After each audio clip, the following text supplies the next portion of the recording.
I want to answer a burning question that I've been getting over the last few months, and I believe it's come up because of the abundance of information that's out there, and I get it. It causes paralysis. It gets overwhelming because AI is being integrated into everything. There's ideas about everything nowadays. The algorithm is changing, and social media is upgrading and updating all the time. And that's just making it that much more difficult to stick with one strategy. The reality is, there's no one strategy that fits all. There's one mindset that fits all, and you have to constantly shift your strategy according to how things are shifting, because fundamentally how you reach people and how you capture attention has always been the same. Marketing has always existed. Sales has always existed.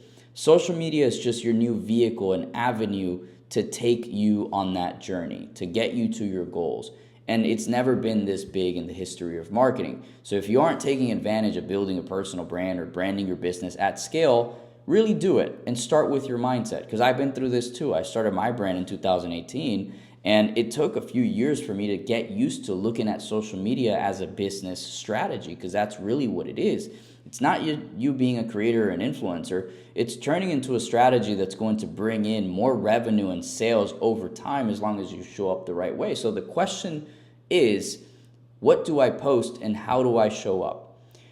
Two questions that have always come up, but they are coming up more frequently because now that the algorithm on social media has turned into interest-based, everyone has equal opportunity to reach the same amount of people as long as you are a good content creator. And what do I mean by good? Being in tune with your target audience. And that's going to take a lot of mental work in planning for you to figure out how your customer operates, how do they feel, where can you find them, how can you create the narrative around what it is that they're thinking about so that you can capture their attention. It's become that much more difficult because of this equal opportunity. Now you're competing with people who have millions of followers and people who have 100 followers. Anyone with a phone, really, anyone with access to a phone can get on here and reach more people than you. And better known beats best, so let's get to the good stuff. My objective of this short video is to give you a 5-letter framework that's going to help you make your next decision correctly. It's called BRAND, brand. I made it very simple for you to remember. The first B is belief. You can't really make people believe in you. If you're not influencing people to believe in you, they are never going to buy from you. How do you do this? Clarity, standing up for something, believing in something that your brand stands for, and showing up consistently. Because if you don't believe in your own message, neither will your audience.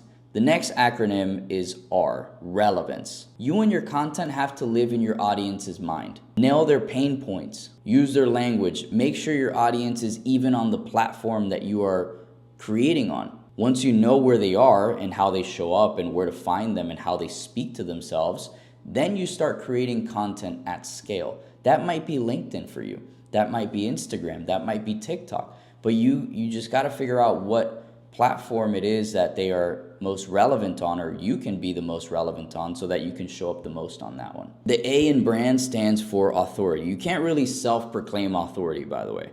I see a lot of creators getting on here and have zero accolades. They just took a course and read a few books and said, I'm the guy or girl that you need to listen to. No, authority is only claimed in 2 ways. Proof and contribution. If you're not proving it day in and day out with your own accolades, the accolades of your customers, roadmaps that you have built through your own experiences, I'm sorry, in order for you to gain authority, you have to have your own experiences. If you don't have enough, go make some. Go learn and apply, and then bring those frameworks into content. That's how you're going to do it.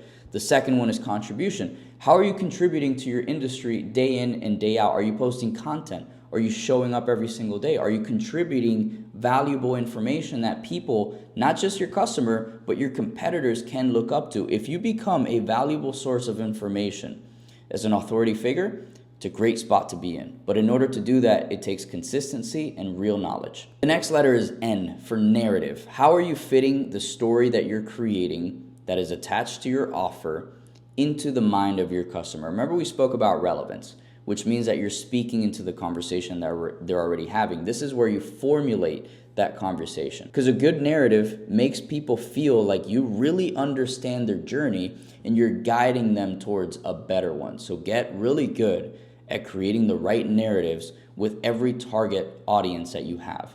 The way you speak to the person who lives in XYZ state with kids cannot be spoken to the same to the younger person who lives in a city who's single without kids. They both speak differently, they both act differently, they both have different problems.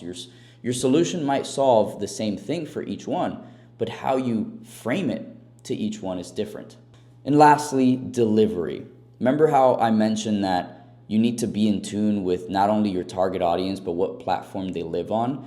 Well, then once everything else is figured out, the delivery is the most important aspect. This is where everything comes together. How you're delivering the content, how frequently you're going to deliver it, what's the systems that you're going to be putting into place for you to create consistent content. What are the different types of outputs and formats that you want to put content into? Is it written? Is it video? Is it long form video, short form video? You get to choose that. But you have to be highly in tune with who your customer is, because there's some industries that require a lot more video time for the person to finally make a decision with your offer, and there's other industries that could get away with just short form content all the time. But you'll only be able to figure that out once you figure out everything else that we just spoke about. And that's it. BRAND, brand, belief, relevance, authority, narrative, and delivery. Figure those out. The purpose of this is so that you have better clarity and you create your own roadmaps by asking yourself the right questions according to each letter. If you enjoyed this video, like, comment, subscribe, and check out the video that you see on the screen to put together a winning content strategy.